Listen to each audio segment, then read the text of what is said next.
तनी hi fi मिलल फेंकू। हाई फाई मतलब समझत हुआ? कैसा तोहरे नियम आधा बकलोल। अरे भाई भाई आधा बकलोल पढ़ले लिखले नहीं रहे, कलम पान फेंको सर।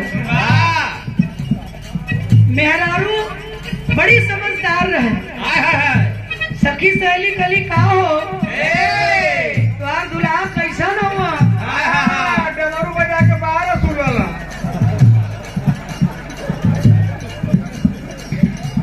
यह काम करत है। ना तो का करिए वो तो मेहरारू अपनी आदमी के भौकाल बनावे जाती हो।